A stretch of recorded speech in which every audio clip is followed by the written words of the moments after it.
நான் இப்போ உங்களுக்கு 3 பர்சனாலிட்டிஸ் பற்றி சொல்ல போகிறேன்.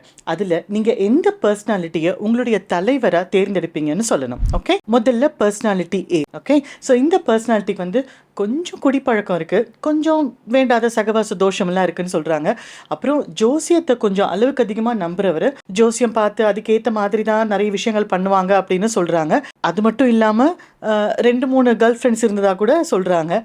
இது பர்சனாலிட்டி ஏ. பர்சனாலிட்டி பி, இவருக்கு வந்து நேரம் காலமே கிடையாது, ஒரு ப்ராப்பராக டிசிப்ளின் அப்படின்றது ஒன்று இல்லாத மாதிரி தான் சொல்கிறாங்க. இவர் வந்து மத்தியானம் வரைக்கும் கூட தூங்குவார், ராத்திரி வரைக்கும் கூட தூங்குவார். இவருக்கும் கொஞ்சம் கெட்ட பழக்கங்கள் இருந்ததாக சொல்கிறாங்க. இவருக்கும் நிறைய பெண் தோழிகள் இருந்ததாக சொல்கிறாங்க. ஸோ இவரும் வந்து எலெக்ஷனில் நிற்கிறாரு. இப்போது பர்சனாலிட்டி 3, இவர் வந்து ஒரு பெரிய டெக்கரேட்டட் வார் ஹீரோ. நிறைய போர்களெல்லாம் இவர் ஈடுபட்டிருக்காரு. முடிஞ்ச வரைக்கும் வெஜிடேரியனாக மட்டுமே இருந்திருக்காரு. பெருசாக கெட்ட பழக்கங்கள்னு எதுவும் கிடையாது. தன்னுடைய காதலியை தவிர வேற எந்த பெண்ணையும் கண்ணெடுத்து நோக்காதவர் அப்படின்னு சொல்கிறாங்க. அது மட்டும் இல்லாமல் இவருக்கு கொஞ்சம் மேஜிக்கும் பெயிண்டிங்கும் கூட நல்லா வரும் அப்படின்னு சொல்கிறாங்க. இந்த 3 பேரில் நீங்கள் யாரை உங்களோட தலைவராக தேர்ந்தெடுப்பீங்க? நம்மள நிறைய பேர் அந்த பர்சனாலிட்டி 3 தான் நம்ம தலைவராக தேர்ந்தெடுக்க விரும்புவோம் இல்லையா? Because of the qualities. இப்போ நான் அந்த யார் அந்த பர்சனாலிட்டின்னு சொல்கிறேன். இப்போ நீங்கள் சொல்லுங்கள் யாரை தேர்ந்தெடுப்பீங்கன்னு. பர்சனாலிட்டி ஏன்னு சொல்கிறவங்க 1920s இருந்த பெரிய எக்கனாமிக் டிப்ரெஷன், அந்த ஒரு டவுன் டைம்லேருந்து இந்த உலகத்தையே அந்த எக்கானமியை நோக்கி பெட்டராக்கி மீட்டு கொண்டு வந்ததில் ஒரு பெரும் பங்கு வகித்தவர். அது மட்டும் இல்லாமல் ஒரு பெரிய தலைவராக எல்லாராலும் கொண்டாடப்பட்ட யுனைடெட் ஸ்டேட்ஸ் ஆஃப் அமெரிக்காவோட 32வது பிரசிடென்ட்டான ஃப்ராங்க்லின் ரூஸ்வெல்ட் அவர்கள் தான்.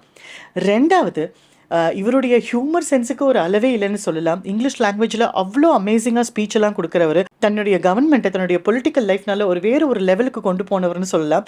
இவர் British prime minister Winston Churchill. இவருடைய பேச்சை ரசிக்காதவங்களே இருக்க முடியாது. மூணாவதாக உங்களில் நிறைய பேர் சூஸ் பண்ண அந்த பர்சனாலிட்டி 3 யார் தெரியுமா? Adolf Hitler. இப்போ சொல்லுங்கள், நம்ம யாரை எப்படி எதை வச்சு ஜட்ஜ் பண்ணுறோம்? நம்ம ஜட்ஜ்மெண்ட்ஸ் எல்லாமே எப்போவுமே கரெக்டாக இருக்குமா? ஜட்ஜ்மெண்ட் பண்ணுறது அவசியமா? நமக்கு ஜட்ஜ் பண்ண தெரியுதா அப்படிங்கிறத பற்றி இன்னைக்கு பார்ப்போமா?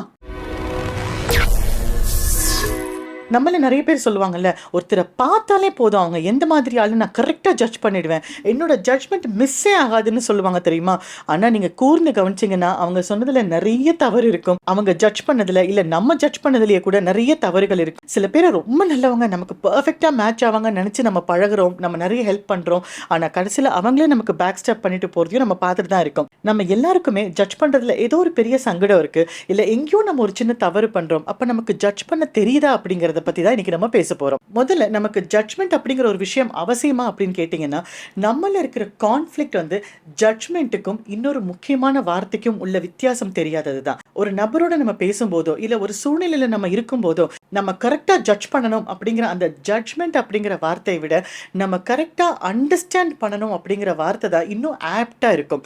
ஒரு விஷயத்தை நம்ம புரிஞ்சுக்க முயற்சிக்கிறது வேற, ஒரு விஷயத்தை நம்ம ஜட்ஜ் பண்ணுறது வேற. இதுக்கு என்ன ரீசன்? நம்ம ஏன் ஜட்ஜ் பண்ணக்கூடாது அப்படின்னா, முதல்ல நம்ம ஒரு விஷயத்தையோ இல்லை ஒரு நபரையோ ஒரு சூழ்நிலையோ நம்ம ஜட்ஜ் பண்ணும்போது நமக்கும் அந்த விஷயத்துக்கும் நமக்கும் அந்த நபருக்குமான அந்த இமோஷனல் கனெக்ட், அந்த பாண்ட் அப்படிங்கிற ஸ்பேஸை நம்ம ஸ்டாப் பண்ணிடுவோம். நம்ம ஜட்ஜ் பண்ணி முடிஞ்சதுக்கப்புறம் அந்த நபர் எந்த மாதிரியான நபராக மாறினாலோ இல்லை அந்த சூழ்நிலை எந்த மாதிரி மாறுறதுக்கு சான்ஸ் இருந்தாலோ கூட நம்மளோட பெர்ஃபார்மன்ஸ் அந்த ரிலேஷன்ஷிப் பில்டிங்கில் நம்ம ஸ்டாப் பண்ணிடுவோம். அதனால தான் குறிப்பாக நம்ம ஜட்ஜ்மெண்ட் பண்ணக்கூடாதுன்னு சொல்லுவோம். நீங்கள் கவனித்து பார்த்தீங்கன்னா, பெரிய தீர்ப்பு சொல்கிற எல்லா ஜட்ஜஸுமே அந்த பேனாவோட நிப்பை உடைச்சிடுவாங்க. ஏன்னா ஜட்ஜ் பண்ணுறதுங்கிறது அவ்வளோ ஒரு கடினமான விஷயம், அவ்வளோ ஒரு முக்கியமான விஷயம். ஸோ அந்த விஷயத்தை நம்ம இப்படி கேஷுவலாக நிறைய பேரையோ இல்லை நிறைய சூழ்நிலையிலோ ஜட்ஜ் பண்ணிகிட்டே போகிறதுனால தான் நமக்கு கிடைக்க வேண்டிய அங்கீகாரமோ அன்போ இல்லை நமக்கு கிடைக்க வேண்டிய வெற்றியோ கூட சில சமயங்களில் நம்மளை விட்டு தள்ளி போயிடலாம். அப்போது ஒரு சந்தர்ப்பமோ இல்லைனா ஒரு சூழ்நிலையோ ஒரு நபரையோ நம்ம ஜட்ஜ் பண்ணுறதை விட நம்ம புரிஞ்சுக்கிறதுக்கு முயற்சிக்கிறது ரொம்ப யூஸ்ஃபுல்லாகவும் ரொம்ப ஹெல்ப்ஃபுல்லாகவும் இருக்கும். முதல்ல நம்ம ஏன் ஜட்ஜ் பண்ணுறோம் அப்படின்னா, அதுக்கு மேஜராக நம்ம ஒரு 4 ரீசன் சொல்லலாங்க. முதல்ல லேக் ஆஃப் அண்டர்ஸ்டாண்டிங். நம்ம கூட இருக்கிற அந்த நபரோ இல்லை அந்த சூழ்நிலையிலையோ அதுக்கு பின்னாடி வேறு ஒரு ஹிஸ்ட்ரி இருக்குது. நம்மளை சுற்றி இருக்கிற எல்லாருக்கு பின்னாடியுமே ஒரு மெகா சீரியல் இருக்குது. நம்மளுக்கு சுற்றி இருக்கிற எல்லார் பின்னாடியுமே ஒரு கதை இருக்குது. அப்படிங்கிறத நம்ம எப்படி உணர்றோமோ அந்த நொடி நம்ம ஜட்ஜ் பண்ணுறதை நிறுத்திட்டு அவங்க எந்த மாதிரியான நபர், இது எந்த மாதிரியான சூழ்நிலை அப்படின்னு நம்ம அண்டர்ஸ்டாண்ட் பண்ணுறதுக்கு நிறைய ட்ரை பண்ணுவோம். ரெண்டாவது, சோஷியல் நார்ம்ஸ். சொசைட்டியில் இப்போது இவங்கன்னா இப்படி தான் இருக்கணும், ஒரு டாக்டர்னா சீரியஸாக மட்டும்தான் இருக்கணும், அவங்க ஃபன்னாக இருக்கக்கூடாது, ஒரு டீச்சர்னா இப்படி தான் இருக்கணும், இந்த வேலை பார்க்குறவங்க இப்படி தான் இருக்கணும் அப்படின்னு நம்மளே சில ஜட்ஜ்மெண்ட்ஸ் வச்சுருக்கோம். அந்த ஜட்ஜ்மெண்ட்ஸ்லேருந்து யார் கொஞ்சம் மாறி இருக்காங்களோ அப்போவே நம்ம சொல்லுவோம், இவங்க இதுக்கு செட் ஆக மாட்டாங்கன்னு எனக்கு அப்பயே தெரியும், நான் அப்பயே கரெக்டாக ஜட்ஜ் பண்ணிட்டேன் அப்படின்னு நம்ம சொல்லுவோம். எல்லா சோஷியல் நார்ம்ஸுமே கரெக்டாக தான் இருக்கா, ஃபேக்டோட தான் இருக்கா அப்படிங்கிற அந்த ஃபேக்ட் செக்கை நம்ம பண்ணுறது இல்லை. அடுத்தது பர்சனல் நார்ம்ஸ். நம்ம ஒரு நபராக இருக்கிறவங்களோ இல்லைனா ஒரு கம்யூனிட்டியை சேர்ந்தவங்களோ இல்லைனா ஒரு குரூப்பை சேர்ந்தவங்களோ இப்படி தான் இருப்பாங்க அப்படிங்கிறத நம்மளோட பர்சனல் எக்ஸ்பீரியன்ஸ்லேருந்து நம்ம ஒரு ஜட்ஜ்மெண்ட் வச்சுருப்போம். யாருக்காவது ஏதாவது நம்ம சொல்லும்போது கூட அவங்க கேட்குறாங்களோ இல்லையோ நம்ம ஆட்டோமேட்டிக்காக நம்மளே சொல்லுவோம், இல்லை அந்த ஒரு பர்டிகுலர் இடத்துலேருந்து வர நபரை நம்பாத, என்னோட பர்சனல் லைஃப்பில் ரொம்ப நெகட்டிவான எக்ஸ்பீரியன்ஸஸ் இந்த மாதிரி ஒரு இடத்துலேருந்து வந்த நபர்னால தான் நடந்திருக்கு அப்படின்னு தேவை இருக்கோ இல்லையோ நம்ம அந்த ஜட்ஜ்மெண்ட்டை வெளியில் சொல்லிட்டே இருப்போம். ஆனால் ஏதோ ஒரு நபரோ இல்லை ஒரு சூழ்நிலையோ இல்லை அந்த ஒரு ஹேப்பனிங்கோ இருக்கிறதுனால மட்டுமே ஒரு பெரிய குரூப்பையோ இல்லை ஒரு பெரிய விஷயத்தையோ நம்ம அப்படி ஒரு ஜட்ஜ் பண்ணி கார்னரில் வைக்க முடியாது. நம்மளோட பர்சனல் ஒப்பீனியனில் நல்ல மனுஷன் இல்லைன்னா ஒரு நல்ல சந்தர்ப்பம் அப்படின்னா இந்த 10 விஷயங்கள் இருக்கணும் அப்படின்னு எப்போ நம்மளோட பேராமீட்டர்ஸ்லேருந்து கொஞ்சம் மாறுபட்டு, அவங்க சரியாக கூட இருக்கலாம், மாறுபட்டு இருக்காங்களோ அந்த டைமில் நமக்கும் அவங்களுக்கும் உள்ள ரிலேஷன்ஷிப்பை நம்ம ஸ்டாப் பண்ணி அவங்கள பற்றின ஒரு ஜட்ஜ்மெண்ட்ஸை நெகட்டிவாக நம்ம வெளியில் சொல்ல ஆரம்பிப்போம். ஸோ நம்மளோட பர்சனல் நார்ம்ஸும் இந்த ஜட்ஜ்மெண்ட்டுக்கு ஒரு பெரிய காரணம். நம்ம லைஃப்பில் நடந்த நெகட்டிவான எக்ஸ்பீரியன்ஸோ இல்லை நெகட்டிவான ஏதாவது ஒரு சம்பவமோ இன்னொரு நபரை நம்ம தவறாக ஜட்ஜ் பண்ணுறதுக்கு நிறைய வாய்ப்புகள் இருக்குது. நீங்கள் யோசிச்சு பார்த்தீங்கன்னா இந்த பாயிண்ட் உங்களுக்கு புரியும். 4வது இன்செக்யூரிட்டி. நம்மளையும் அறியாமல் நம்ம மனசில் இருக்கிற அந்த இன்செக்யூரிட்டியோ இல்லை ஏதோ ஒரு விதமான பயத்தினாலேயோ இல்லை எனக்கு இந்த நபரோட பேசுறது வேண்டாம், எனக்கு பிடிக்கல அப்படின்னு சொல்லி அந்த அந்த விஷயத்துலேருந்தோ இல்லைன்னா அந்த நபர்கிட்டேருந்தோ நம்ம விலகி வர்றது. நமக்கு புரியாத விஷயம் என்ன அப்படின்னா, இந்த 4 காரணங்களால் நம்ம சில பேரையோ இல்லை சில சம்பவங்களையோ ஜட்ஜ் பண்ணும்போது நமக்கு அந்த இடத்துல மேபி ஒரு வெற்றி இருந்திருக்கலாம், இல்லை மேபி ஏதோ ஒரு சந்தர்ப்பம் நமக்கு அனுகூலமாக இருக்கிற மாதிரி இருந்திருக்கலாம். ஆனால் நம்மளோட ஜட்ஜ்மெண்ட்னால நம்ம அதை மிஸ் பண்ணிடுவோம். இப்போ நீங்கள் என்ன ஒரு கேள்வி கேட்கலாம், நீங்கள் சொல்கிற அந்த ஜட்ஜ்மெண்ட்டுக்கும் அப்போ கட் ஃபீலிங் அப்படின்னு சொல்கிற அந்த ஒரு உணர்வுக்கும் என்ன டிஃப்ரென்ஸ், என்னுடைய உள்ளுணர்வுக்கும் என்னுடைய ஜட்ஜ்மெண்ட்டுக்கும் என்ன டிஃப்ரென்ஸ் அப்படின்னு நீங்கள் கேட்கலாம். ஜட்ஜ்மெண்ட் அப்படிங்கிறது முக்கால்வாசி நம்மளோட கான்ஷியஸ் பிரெயின்லேருந்து நமக்கு நடந்த அனுபவங்கள், நமக்கு இருக்கிற ஒப்பீனியன்ஸ், நம்ம நம்புகிற சில விஷயங்களை வச்சு நம்ம கான்ஷியஸாக முடிவுக்கு வர்றது தான் ஜட்ஜ்மெண்ட். அது நமக்கு ஃபேவராக இருக்கிற மாதிரி, நமக்கு இஷ்டப்படுற மாதிரி, நம்மளோட கண்டிஷன்ஸில் இருக்கிற மாதிரி இருக்கிற நபர்கள் கிட்ட மட்டும்தான் நம்ம பேசுறது தான் நம்ம ஜட்ஜ்மெண்ட்னு சொல்லுவோம். ஆனால் இந்த கட் ஃபீலிங், உள்ளுணர்வு அப்படிங்கிறதெல்லாம் நீங்கள் ஒரு நபரையோ இல்லைனா ஒரு சூழ்நிலையோ நீங்கள் ஜட்ஜ் பண்ணுறீங்க அப்படின்னா உங்களோட கான்ஷியஸ் பிரெயின்லேருந்து நீங்கள் பண்ணுறதுனால உங்களால் அதை ஈஸியாக ரீசன் அவுட் பண்ண முடியும். இந்த காரணத்தினால தான் நான் இது சொல்கிறேன், இந்த காரணத்தினால தான் நான் இந்த விஷயத்தை இப்படி ஜட்ஜ் பண்ணுறேன் அப்படின்னு சொல்ல முடியும். ஆனால் உள்ளுணர்வுலையோ இல்லைனா கட் ஃபீலிங்லையோ இந்த மாதிரி உங்களால் ஒரு ஸ்பெசிஃபிக்கான ரீசனை சொல்ல முடியாது. நீங்கள் யோசிச்சு பார்த்தீங்கன்னா யூஸ்வலாக இந்த கட் ஃபீலிங்கோ இல்லைனா அந்த உள்ளுணர்வு சொல்லும் போதும் ஏன்னு தெரியல எனக்கு இப்படி தோணுது அப்படின்னு தான் நம்ம சொல்லுவோம்.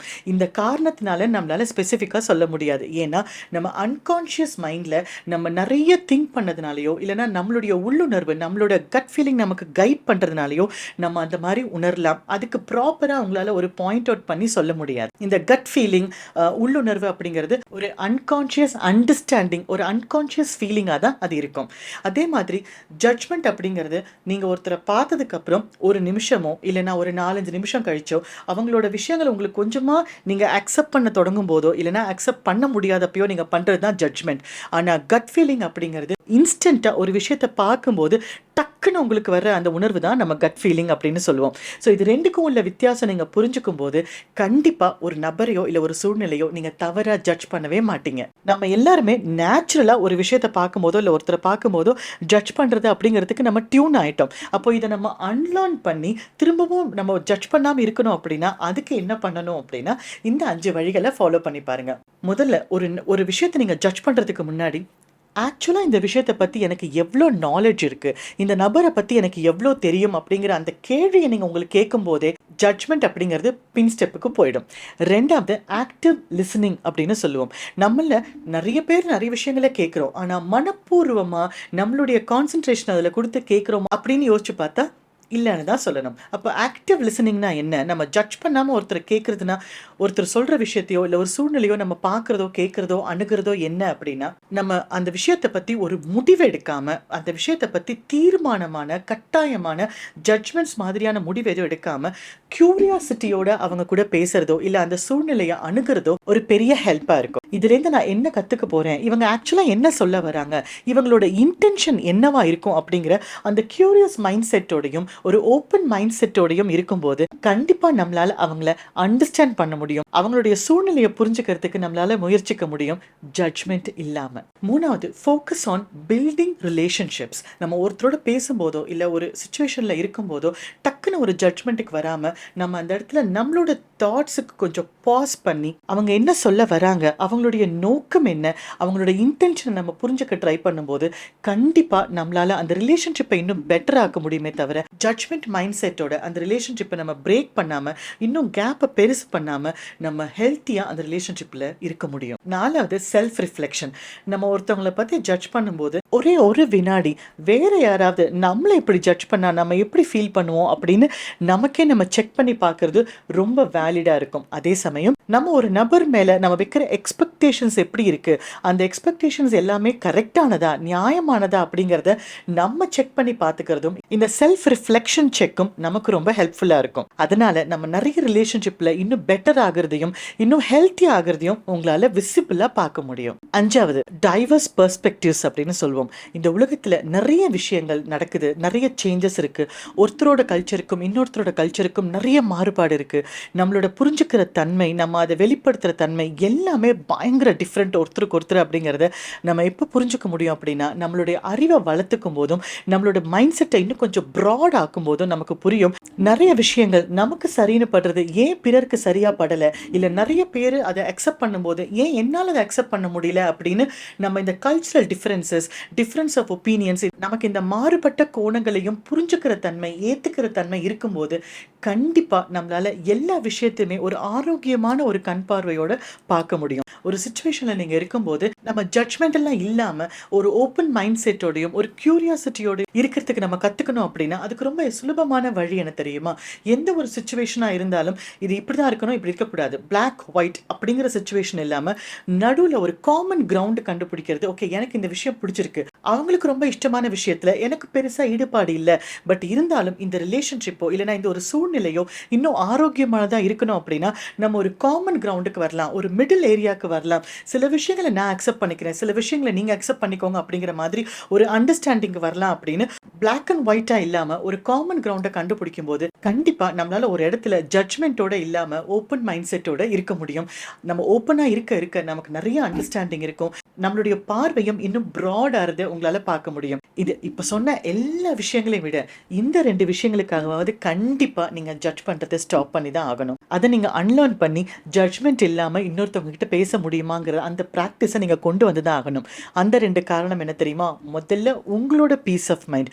இப்படி பார்க்குறதெல்லாம் ஜட்ஜ் பண்ணிகிட்டே இருந்து எல்லாத்தையும் சில அளவுகோலை வச்சு நிர்ணயம் பண்ணி அந்த ரிலேஷன்ஷிப்பையோ இல்லை அந்த சுச்சுவேஷனையோ அங்கேயே ஸ்டாப் பண்ணுறது உங்கள் பீஸ் ஆஃப் மைண்டு தான் போகுது அப்படிங்கிறத நீங்கள் புரிஞ்சுக்கோங்க. 2வது, உங்களோட ஃப்யூச்சரில் உங்களுக்கு கிடைக்க வேண்டிய நிறைய விஷயங்களை, கற்றுக்க வேண்டிய நிறைய விஷயங்களை இந்த ஒரு அசட்டு பிடிவாதத்தனத்தினால இல்லைன்னா இந்த ஒரு ஜட்ஜ்மெண்ட் மைண்ட் செட்னால நிறைய இழந்துருவீங்க அப்படிங்கிறதையும் நம்ம உணர்கிற தருணத்தில் நம்ம கண்டிப்பாக யாரையும் எதையும் முழுசாக புரிஞ்சுக்காம ஜட்ஜ் பண்ணவே மாட்டோம். நீங்கள் யோசிச்சு பாருங்கள், ப்ராக்டிஸ் பண்ணுங்கள். All the best.